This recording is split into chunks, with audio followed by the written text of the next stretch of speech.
తెలంగాణలో అధికారంలో ఉన్న కాంగ్రెస్ పార్టీ పాలనపై మాజీ మంత్రి బీఆర్ఎస్ నేత హరీష్ రావు తీవ్రంగా విరుచుకుపడ్డారు. ఎక్స్ వేదికగా కాంగ్రెస్ ప్రభుత్వం పలు ప్రజా ప్రయోజన పథకాలను నిలిపివేయడంపై ఆగ్రహం వ్యక్తం చేశారు. ఇందిరమ్మ ఆత్మీయ భరోసా బంద్, గ్యాస్ బండకు రాయితీ బంద్, రాజీవ్ యువ వికాసం అమలుకు కాకముందే బంద్, గొర్రెల పంపిణీ మొత్తానికే బంద్, ఇలా చెప్పుకుంటూ పోతే కాంగ్రెస్ పాలనలో అన్ని పథకాలు బంద్ అయినట్టే అని హరీష్ అన్నారు.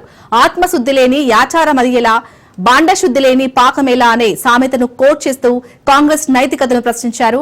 బీఆర్ఎస్ ప్రారంభించిన పథకాలను అటకెక్కించి మేనిఫెస్టోలో ఊదరగొట్టిన హామీల అమలును గాలికి వదిలేశారంటూ ఆయన విమర్శించారు.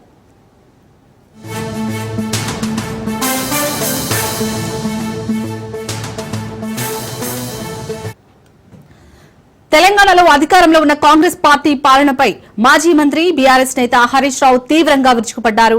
ఎక్స్ వేదికగా కాంగ్రెస్ ప్రభుత్వం పలు ప్రజా ప్రయోజన పథకాలను నిలిపివేయడంపై ఆయన ఆగ్రహం వ్యక్తం చేశారు. ఇందిరమ్మ ఆత్మీయ భరోసా బంద్, గ్యాస్ బండకు రాయితీ బంద్, రాజీవ్ యువ వికాసం అమలు కాకముందే బంద్, గొర్రెల పంపిణీ మొత్తానికే బంద్, ఇలా చెప్పుకుంటూ పోతే కాంగ్రెస్ పాలనలో అన్ని పథకాలు బంద్ అయినట్టే అని హరీష్ అన్నారు.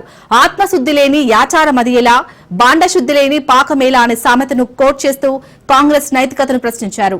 బీఆర్ఎస్ ప్రారంభించిన పథకాలను అటకెక్కించి మేనిఫెస్టోలో ఊదరగొట్టిన హామీల అమలును గాలికొదిలేశారంటూ ఆయన విమర్శించారు.